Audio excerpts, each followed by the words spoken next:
Hello दोस्तों, इस special explainer में स्वागत है। हम सभी अपनी हार्ड अर्न्ड मनी को एकदम सेफ रखना चाहते हैं, राइट?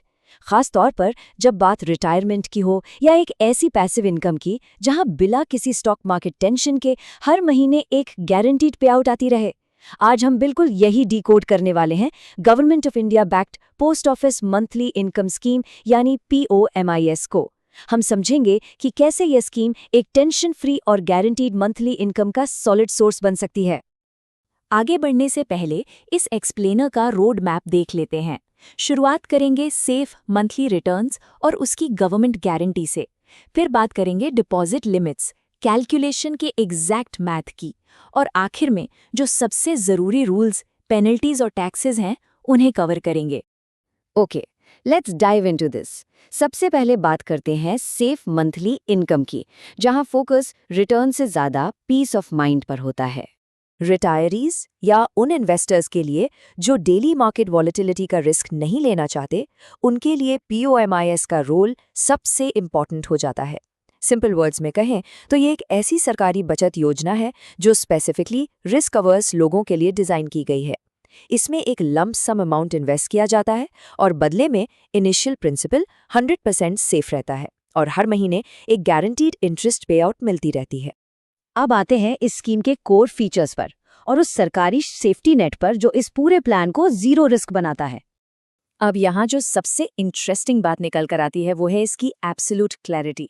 करंटली इस स्कीम में 7.4% पर एनम का इंटरेस्ट मिल रहा है।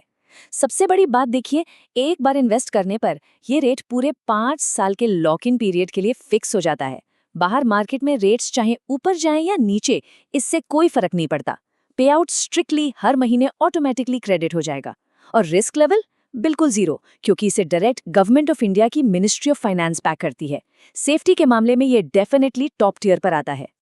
बेशक इतनी सेव स्कीम में हर कोई ज्यादा से ज्यादा पैसा पार्क करना चाहेगा, लेकिन गवर्नमेंट ने इसके लिए कुछ मैक्सिमम लिमिट्स तय की हैं। चलिए उन लिमिट्स को देखते हैं।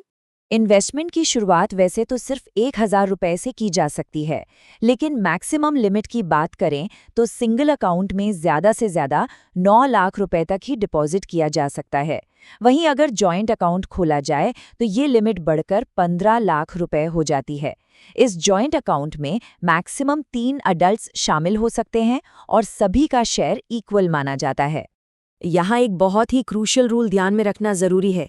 अगर कोई ये सोचे कि अलग अलग पोस्ट ऑफिस ब्रांचेस में मल्टीपल अकाउंट्स खोलकर इस लिमिट को बाईपास कर लिया जाएगा, तो ऐसा बिल्कुल नहीं हो सकता। सभी अकाउंट्स का टोटल मिलाकर भी किसी एक इंडिविजुअल के लिए 9 लाख रुपए की सीलिंग क्रॉस नहीं हो सकती। गवर्नमेंट का सिस्टम इसको स्ट्रिक्टली ट्रैक करता है। So the crucial point is the math. Theory तो हो गई, बट रियल लाइफ में पे आउट की कैलकुलेशन कैसे होती है? चलिए इसे ब्रेक डाउन करते हैं। एक एग्जाम्पल लेते हैं। मान लीजिए किसी ने सिंगल अकाउंट की मैक्सिमम लिमिट का पूरा फायदा उठाया और ठीक 9 लाख रुपए डिपॉजिट कर दिए। और ये ब्रिलियंटली इलिस्ट्रेट करता है कि पैसा एक्चुअली काम कैसे करेगा। 7.4% करंट रेट के हिसाब से 9 लाख पर साल भर का इंटरेस्ट बनता है 67,600 रुपीज। जब इसे 12 महीनों में डिवाइड किया जाता है तो ये हर महीने एग्जैक्ट 5,550 रुपए बनता है। यानी अगले 5 साल तक हर महीने एक फिक्स डेट पर यह अमाउंट सीधा अकाउंट में आएगा और जैसे ही 5 साल का टेन्योर खत्म होगा, वो पूरा 9 लाख का प्रिंसिपल अमाउंट भी वापस मिल जाएगा। ये कंसिस्टेंट इनकम जनरेट करने का एक बहुत ही सॉलिड तरीका है। Let's move to the final part. Life में कभी भी इमरजेंसी आ सकती है, राइट? तो ऐसे व्हाट इफ सिनेरियोज के लिए रूल्स, पेनल्टीज और टैक्सेस को समझना बहुत जरूरी है।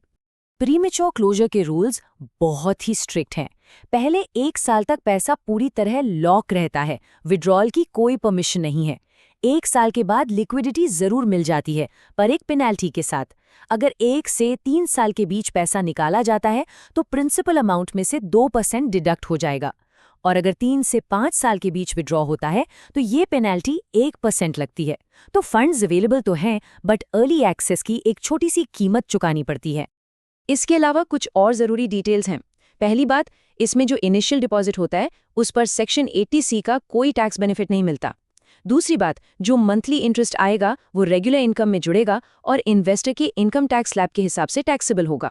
लेकिन हाँ, गुड न्यूज़ ये है कि पोस्ट ऑफिस लेवल पर कोई टीडीएस डिडक्ट नहीं होता। फ्लेक्सिबिलिटी की बात करें तो 10 साल से ऊपर के माइनर्स के नाम पर भी अकाउंट खोला जा सकता है। और सबसे बढ़िया बात, पूरे इंडिया में किसी भी पोस्ट ऑफिस के बीच अकाउंट ट्रांसफर बिल्कुल फ्री में किया जा सकता है। तो हमने पोमिस के हर एस्पेक्ट को डिटेल में समझा, लेकिन इस एक्सप्लेनर को खत्म करने से पहले एक बड़ा सवाल छोड़कर जाते हैं। जरा सोचिए, क्या आज के टाइम में ये गारंटीड 7.4% का रिटर्न आने वाले 5 सालों में महंगाई को बीट करने के लिए काफ़ी है, या फिर डेली मार्केट वॉलेटिलिटी से दूर, इनिशियल कैपिटल की 100% सेफ्टी और हर महीने आने वाली उस गारंटीड इनकम से जो मेंटल पीस मिलती है, वही असल मुनाफा है? इस पर ज़रूर विचार कीजिए। आज के इस एक्सप्लेनर में हमारे साथ जुड़ने के लिए बहुत बहुत शुक्रिया।